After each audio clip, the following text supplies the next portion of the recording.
बार बार parliament में नरेंद्र मोदी जी मैं बड़ा ओबीसी नेता हूं बोलता है। ये देश का प्रधानमंत्री ऐसा क्लेम कर सकता मैं है? हूँ यासर वली। उसका भी पता चलता। कभी कभी ऐसा हो जाता है, हम भी पत्रकारों से ज्यादा बात करते हैं ना, जो पत्रकार हमें दिखाएंगे वो हिसाब से कभी कभी हम लोग भी गलत फहमी में चले जाते हैं।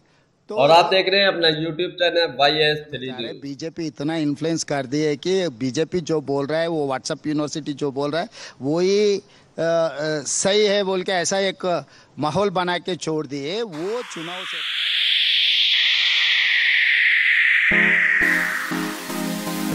तेलंगाना के सीएम रेवंत रेड्डी ने गोदी मीडिया एंकर की धज्जियां उड़ा दी। नाविका कुमार, जो कि गोदी मीडिया की सबसे बड़ी दलाल एंकर मानी जाती है, वो हर टाइम मोदी की तारीफ करने में लगी रहती है और ऐसा ही कुछ रेवंत रेड्डी के साथ भी वो कर रही थी। लेकिन रेवंत रेड्डी ने उनकी एक न चलने दी। रेवंत रेड्डी जो तेलंगाना के सीएम है, उन्होंने बड़ा ही शानदार तरीके से उनके सवालों के जवाब दिए, उनकी बोलती बंद कर दी, उनकी बखिया उधेड़ दी। नाविका कुमार रेवंत रेड्डी का चेहरा देखती रह गई। नाविका कुमार बिल्कुल हैरान थी कि रेवंत रेड्डी मेरे जाल में अब क्यों नहीं फंस रहे। लेकिन तेलंगाना के सीएम रेवंत रेड्डी ने बड़े ही शानदार तरीके से उनकी प्यार से बखिया उधेड़ी। गोदी मीडिया का तो काम है, आप लोग जानते ही है कि वो प्रधानमंत्री नरेंद्र मोदी की तारीफ करने में कहीं से भी नहीं चूकती है और अपने विपक्ष के जो प्रवक्ता है उनको घेरने में लगी रहती है। किसी भी तरीके से कोई ऐसी बात निकल कर आए जिससे विपक्ष के प्रवक्ताओं को घेरा जा सके, और अगर विपक्ष के प्रवक्ता उन गोदी मीडिया एंकरों की धज्जियां उड़ाते हैं या उनको किसी सवाल पर घेरते हैं तो तुरंत वो सवाल बदल देती है। ऐसा ही कुछ रेवंत रेड्डी के साथ गोदी मीडिया की एंकर नाविका कुमार कर रही थी। रेवंत रेड्डी ने उनकी ऐसी बखिया उधेड़ी तो वो हंसने पर भी मजबूर थी कि हंसे या रोए। आप ये डिबेट पूरी जरूर देख कर जाइए। चुनाव का समय है, तनाव बहुत है। तनाव चुनाव में क्यों हो जाता है? कोई किसी को कुछ कह रहा है, कोई किसी को कुछ कह रहा है।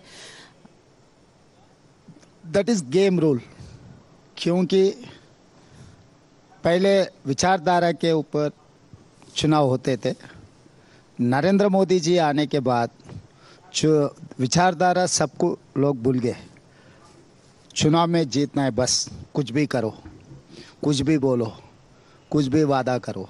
तो ये कंपटीशन ऐसा हो गया कि एक प्लेयर अगर वो तरीका से अगर गेम शुरू किए, अगला प्लेयर भी वैसे ही शुरू करना पड़ता है, इसीलिए इतना तनाव आ गया। तो अब इस गेम में कोई रूल्स नहीं है, कोई रेगुलेशन नहीं है।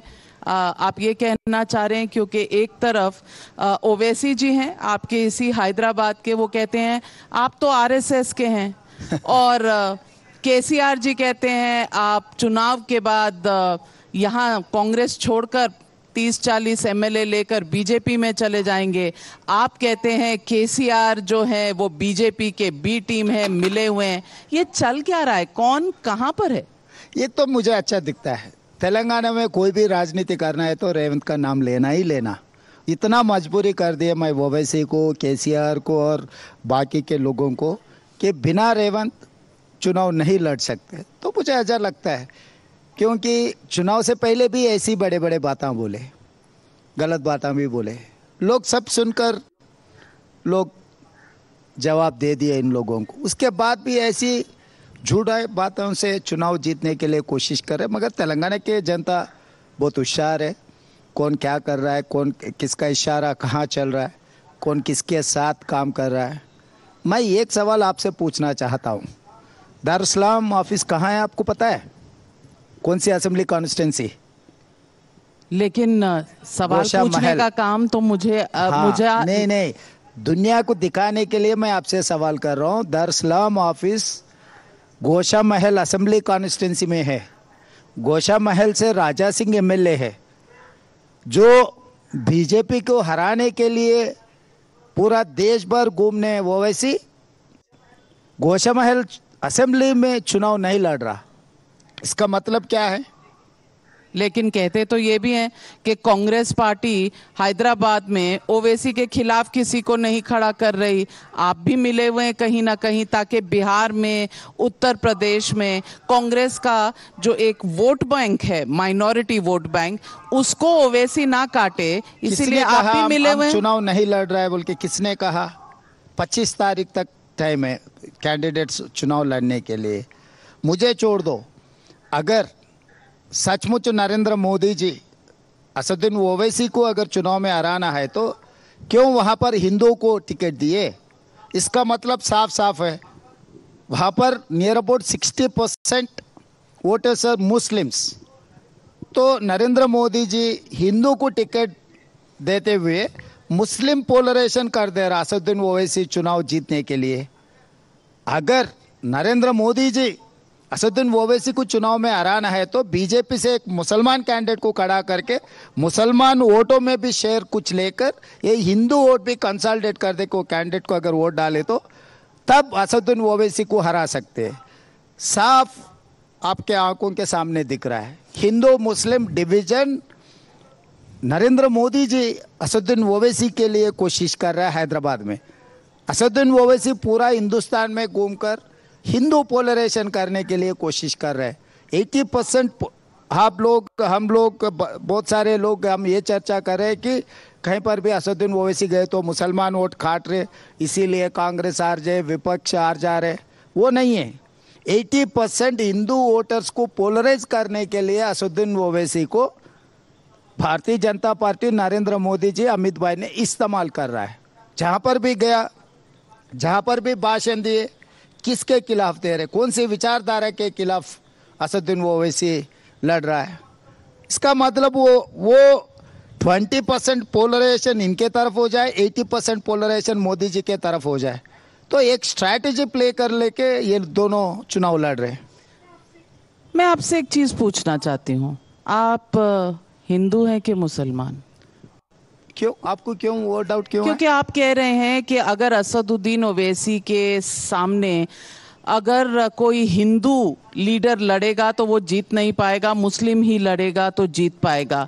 मैं पूछना चाहती हूँ, जब गवर्नेंस में है, आप हिंदू नेता हैं, आप हिंदू हैं, लेकिन आप सब लोगों के लिए चीफ मिनिस्टर हैं, आप सबका ख्याल रख सकते हैं। यहाँ पर चुनाव के बाद चर्चा चल रहा है, सरकार चलाने के बारे में चर्चा नहीं हो रहा है। सरकार चलाना है तो कौन न्यूट्रल रहना, कौन सेक्युलर रहना, कौन सी विचारधारा से सरकार चलाना है, कौन सी तरीका से सरकार चल सकता है। जब चुनाव लड़ना है तो स्ट्रैटेजी क्या है? कोई भी, नरेंद्र मोदी जी क्यों स्ट्रैटेजी बना रहे, प्रशांत किशोर ने क्यों बनाया, सुनील कनगोलू क्यों आए मार्केट में? स्ट्रैटेजी के बारे में बोल रहा हूँ मैं। जो आदमी चुनाव लड़ना है तो अगर ओबीसी कौन है, बार बार पार्लियामेंट में नरेंद्र मोदी जी मैं बड़ा ओबीसी नेता हूं बोलता है। ये देश का प्रधानमंत्री ऐसा क्लेम कर सकते क्या? ओबीसी, इसका मतलब अपर कास्ट के खिलाफ है नरेंद्र मोदी जी। आप क्या बोलना चाह रहे हैं? लेकिन आपके नेता राहुल गांधी तो सड़क पर जाकर सबसे पूछते हैं आप कौन सी कास्ट के हैं, आप ओबीसी क्यों नहीं है। वो तो पत्रकारों से भी पूछते हैं आप किस कास्ट के हैं। तो मोदी जी बोले कि आप बोल रहे हैं कि हम लोग ओबीसी के लिए काम करेंगे, पिछड़ों के लिए काम करेंगे। हम तो कर रहे हैं। नाविका जी, वो करने के बारे में नहीं कह रहा है, वो क्लेम कर रहा है। राहुल जी ये पूछ रहा है कि समाज में कितना पिछड़े लोग हैं, ओबीसी के लोग हैं, इनका तरक्की क्यों नहीं हो रहा है। गरीब लोगों को, जो गरीब दिखता है, जो साइकिल पंचर बनाने वाले, पान डब्बा में काम करने वाले, मोस भेजने वाले कने, छोटे छोटे गरीब लोगों कने राहुल जी जाकर उनसे पूछ रहे हैं भाई आप कौन सी जाति का है, क्योंकि वो दिखाना चाह रहा है अपर कास्ट जो भी तो मिनिमम परसेंटेज है, कॉर्पोरेट सेक्टर है या आईएएस ऑफिसर से या पॉलिटिशियन से, पूरा वेल्थ अपर कास्ट के हाथ में कितना है, गरीब लोगों के हाथ में कितना है, वो दिखाना चाह रहा है। तो आप वो खुद क्लेम नहीं कर रहा है मैं ओबीसी हूँ, मैं दलित हूँ, नहीं तो मैं आदिवासी हूँ। राहुल जी वो ऐसा क्लेम नहीं करते हमेशा। वो क्लेम करता है कि मैं हिंदुस्तान हूँ, मैं कांग्रेसवादी हूँ, कांग्रेस विचारधारा से मैं चुनाव लड़ने वाले हूँ। वही नरेंद्र मोदी जी विचारधारा के बारे में कुछ नहीं कहता है। मैं ओबीसी हूँ, इस देश का प्रधानमंत्री सबका प्रधानमंत्री है, खुद ऐसा क्लेम नहीं कर सकते वो ओबीसी या नहीं तो और कुछ जाति के। को मदद करना आप है। याद दिला रहे थे। हाँ। और आप जिन्हें बड़ा भाई कहते हैं उन्हें आपके नेता राहुल गांधी क्या कहते हैं? उसका हिस्सेदार बराबर है ना, वो लोग कॉन्फ्लिक्ट ऑफ इंटरेस्ट है, एक ही कुर्सी के लिए दोनों लड़ रहे हैं। वो छोटे भाई बड़े भाई कहाँ हैं? तो उनका कॉन्फ्लिक्ट ऑफ इंटरेस्ट है, सेम है तो वो भाई। चौकीदार नहीं, चोर है नहीं। बोलेंगे तो चलेगा। आप इसीलिए- बड़े भाई इसीलिए- खाली पैसे ना- निकालने ना- के लिए ना- बोलेंगे। नाविका जी, आप समझो, अभी नरेंद्र मोदी के खिलाफ इस देश में कौन चुनाव लड़ रहा है? राहुल गांधी जी। मतलब आगे राहुल गांधी जी कहीं प्रदेश का मुख्यमंत्री बनने का थोड़ी है। अगर इस देश के जनता चाहे तो नरेंद्र मोदी जी को कुर्सी से उतार के राहुल जी को बिठाएंगे। तो लेवल प्लेइंग फील्ड इक्वल है।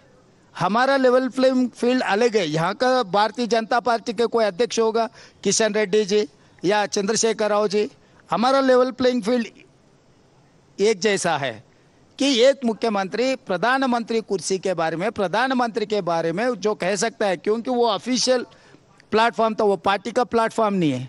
पार्टी के प्लेटफॉर्म में मेरा भाषण एक बार सुनो, तब पता लगता है कि मैं क्या कह रहा हूँ। चलिए मैं पार्टी का प्लेटफॉर्म जो है उस पर क्या कहा जा रहा है उसकी बात कर लेती हूँ।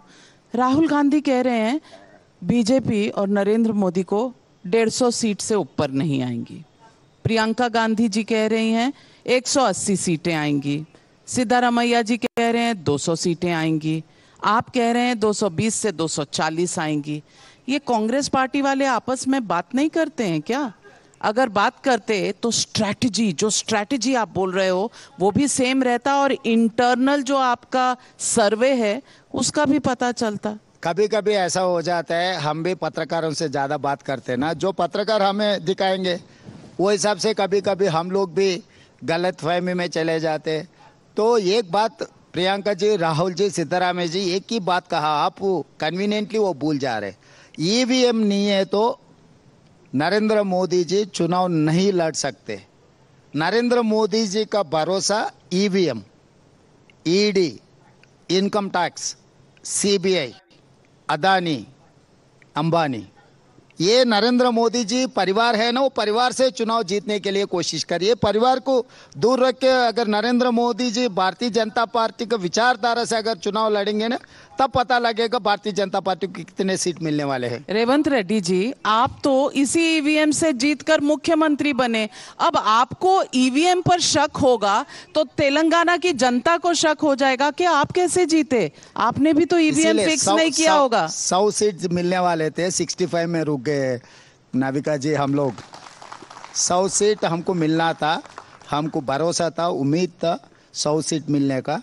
तो वो लोग समझे कि 19-20 में इधर इधर हो जाएंगे।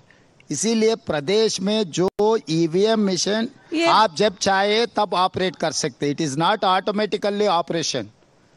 नरेंद्र मोदी जी को अभी बैंक, ये बहुत बड़ा चार्ज लगा रहे हैं बड़े भाई पर। नहीं, हाँ, नाविका जी, आपके पैसे बैंक में है, बैंक से सीधा सीधा आपके पर्स में तोड़े आएंगे।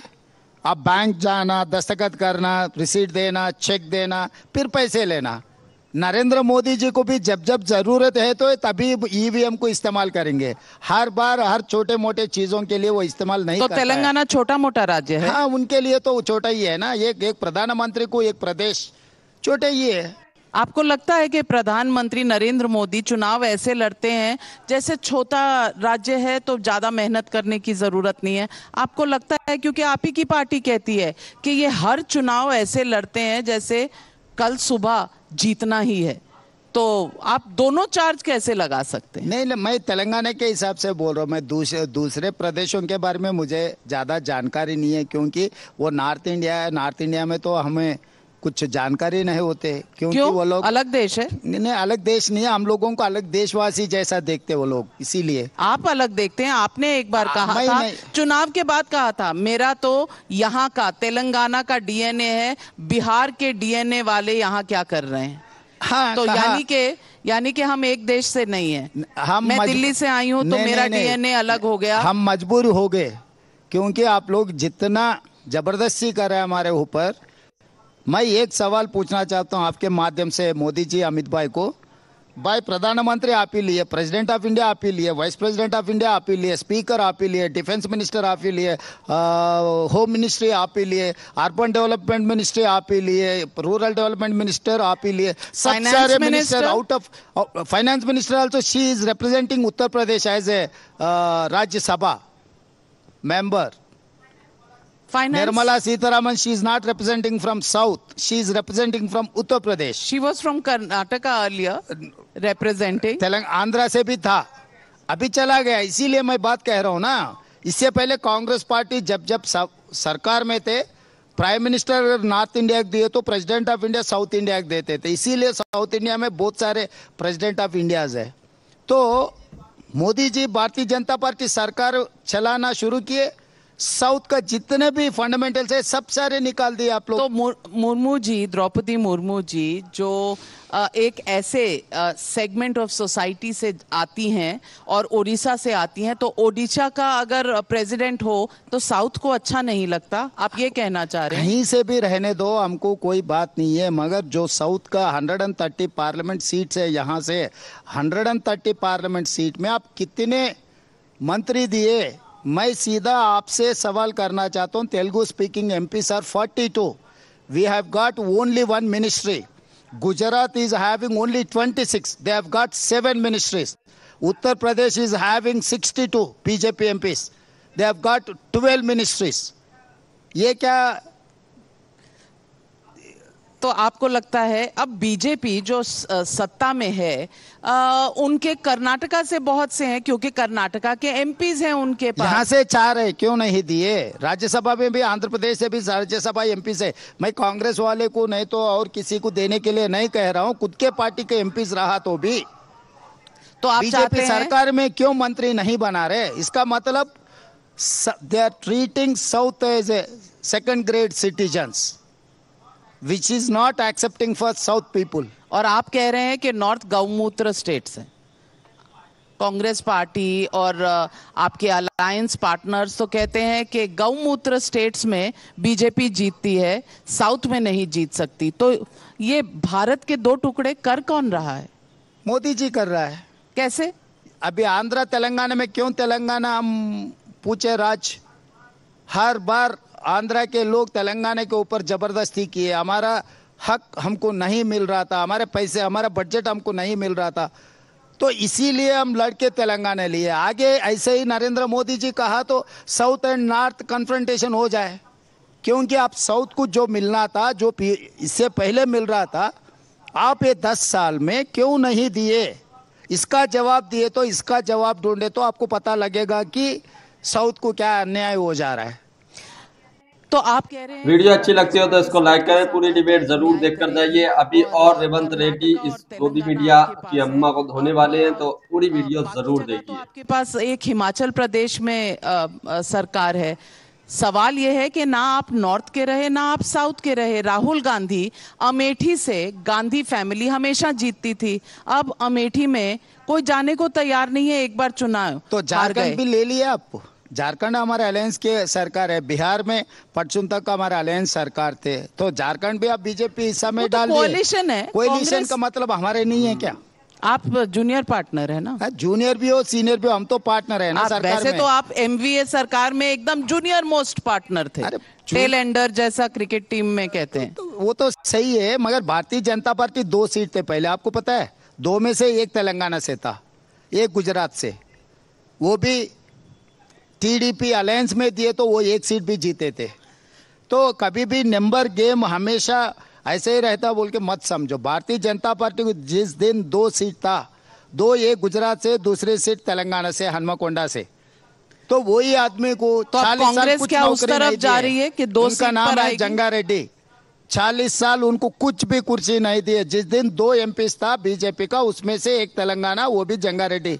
40 साल जब जब सरकार में आया था भारतीय जनता पार्टी, कभी भी उनको कुछ मौका ही नहीं दिया था, गवर्नर या राज्यसभा या कुछ भी. तो नॉर्थ में ऐसा रहा. वेंकैया नायडू जी यहीं से आते हैं और वेंकैया नायडू जी वाइस प्रेसिडेंट रहे हैं इस देश के, चेयरमैन ऑफ राज्यसभा रहे हैं, वो मिनिस्टर रहे हैं. रेवंत रेड्डी जी, आप कुछ थोड़े बहुत चीजें नहीं, भूल क्यों जाते हैं। प्रेसिडेंट ऑफ इंडिया नहीं बनाए? वेंकैया नायडू को क्यों दिल्ली से हैदराबाद को भेज दिए? क्या गुनाह किया था? भारतीय जनता पार्टी का प्रधान कार्यदर्शी था, अध्यक्ष था। जब वेंकैया नायडू जी अध्यक्ष था तब वो नरेंद्र मोदी जी जनरल सेक्रेटरी था। तो वेंकैया नायडू को वॉलंटियर रिटायरमेंट क्यों दिए आप लोग? वो तो राजनीति छोड़ना नहीं चाह रहा था। क्यों वॉलंटियर रिटायरमेंट, जबरदस्ती उनको वॉलंटियर तो रिटायरमेंट चलिए दे मैं भी दिए। आपसे एक काउंटर सवाल पूछते हैं, आचार्य प्रमोद कृष्णम को क्यों निकाल दिए आप? क्योंकि वो अयोध्या राम मंदिर गए थे इसलिए निकाल दिए? राम मंदिर जाना कौन रोक सकता है? कोई भी जा सकता है। राम मंदिर का शिलान्यास ने कौन शुरुआत किए? राजीव गांधी जी ने किए। लेकिन 22 जनवरी नरेंद्र को तो मोदी जी बॉयकॉट तोड़ी किया। किए। नहीं, नरेंद्र मोदी जी तोड़ी किए। राजीव गांधी जी ने शिलान्यास को परमिशन दिए, अलो किए थे। तो ये तो हिस्ट्री है, आपको भी तो पता है। बॉयकॉट क्यों किया प्राण प्रतिष्ठा को? अरे वो बीजेपी पॉलिटिकल इवेंट बना रहे। वो राम सबका बीजेपी भगवान से है। कोई भी नहीं था, खाली नहीं, प्रधानमंत्री। अद्वानी जी को क्यों नहीं आने दिए? अद्वानी जी को क्यों लेकर नहीं गए? अद्वानी जी को क्यों नहीं आने दिए? मुरली मनोहर जोशी को क्यों नहीं आने दिए? उमा भारती जी कहाँ थी? ये सब सारे जिस दिन अयोध्या में जो हुआ था तब जो लोग हाजिर थे सब लोगों को निकाल दिए। खाली मोदी जी उस दिन आपका वीडियो विजुअल्स दिखाओ आप। नरेंद्र मोदी जी के अलावा राम मंदिर में कोई चलने के लिए एक राम जी मूर्ति थे और बाकी का नरेंद्र मोदी जी थे, और किसी को अलो भी नहीं किया। वीडियो देखो आप लोग। तो रेवंत रेड्डी जी, अगर इन सबको बुलाते तो आप कहते कि बीजेपी का फंक्शन है, आप पहले ही कह रहे हैं। इन सबको नहीं बुलाया और सारे विपक्षी दलों के नेताओं को बुलाया तो भी आप कह रहे हैं कि बीजेपी। मुझे लगता है कहीं ना कहीं कैलकुलेशन में कुछ गलती है, स्ट्रैटेजी में कुछ गलती है। अंडरस्टैंडिंग इसमें आप गलत रास्ते में जा रहे हैं। बीजेपी इतना इन्फ्लुएंस कर दी है कि बीजेपी जो बोल रहा है, वो व्हाट्सएप यूनिवर्सिटी जो बोल रहा है वो ही सही है बोल के ऐसा एक माहौल बना के छोड़ दिए। वो चुनाव से पहले जो पूजा करते वो लोग सब बोले मंदिर पूरे नहीं हुए, आधा पूरा करके अगर ऐसा प्रारंभोत्सव किए तो ठीक नहीं रहेगा बोल के बहुत सारे संत लोग नहीं आए। इसका जवाब कभी दिए नहीं। आप जब टेम्पल पूरे नहीं हुए, चुनाव आ रहा बोल के आप जल्दी जल्दी से भागम दौड़ में क्यों प्रोग्राम ले लिए? ये पॉलिटिकल इवेंट नहीं है। आपको क्यों लगता है जल्दीबाजी? चुनाव के लिए अभी मोदी जी कुछ भी कहने दो, कुछ भी बोलने दो, कुछ भी करने दो, चुनाव जीतना। इसीलिए राहुल गांधी जी ये बात कहते रहता है हमेशा, मोदी जी को चुनाव जीतने के अलावा कुछ काम ही नहीं करते। देश का तरक्की, पिछड़े लोगों को, दलित, आदिवासी, ओबीसी जो भी है, अनएम्प्लॉयड यूथ के लिए, महिलाओं के लिए कुछ सोच धारा नहीं है, कुछ काम करते नहीं। खाली चुनाव, चुनाव के बाद चुनाव, चुनाव के बाद चुनाव, इसी में लगातार लगते रहता है। तो दोस्तों, आपने ये पूरी डिबेट देखी। आपको ये डिबेट देखकर कैसा लगा? अपनी राय कमेंट बॉक्स में जरूर बताकर जाइए। आपको तेलंगाना के सीएम रेवंत रेड्डी का ये डिबेट और ये इस तरीके की स्पीच कितनी सही लगती है, और गोदी मीडिया एंकर नाविका कुमार को जिस तरीके से उन्होंने धोया है, जिस तरीके से उन्होंने उनके सवालों के जवाब दिए हैं, आपको वो देखकर कैसा लगा? अपनी राय जरूर बताकर जाइए। आपकी नजर में गोदी मीडिया का सबसे बड़ा एंकर कौन है, जो हर वक्त प्रधानमंत्री नरेंद्र मोदी हो या बीजेपी के किसी भी प्रवक्ता की सहायता करता रहता है, उनकी दलाली करता रहता है? आप उस एंकर का नाम भी कमेंट बॉक्स में जरूर बताकर जाइए। लोकसभा इलेक्शन 2024 का दूसरा चरण आने वाला है। आपको क्या लगता है कि इस बार देश में बदलाव का माहौल है? क्या इस बार फिर से बीजेपी की सरकार सत्ता में आने वाली है, या प्रधानमंत्री नरेंद्र मोदी एक बार फिर से यानी तीसरी बार प्रधानमंत्री पद पर बैठेंगे, या इस बार सरकार चेंज होगी? आप इस बारे में क्या कहते हैं, उसके बाद भी अपनी राय कमेंट बॉक्स में जरूर दीजिए। अगर आप भी गोदी मीडिया का विरोध करते हैं तो हमारे चैनल YS3 न्यूज को अभी सब्सक्राइब करें, बेल नोटिफिकेशन को ऑन कर ले ऐसे ही रोजाना की डिबेट देखने के लिए।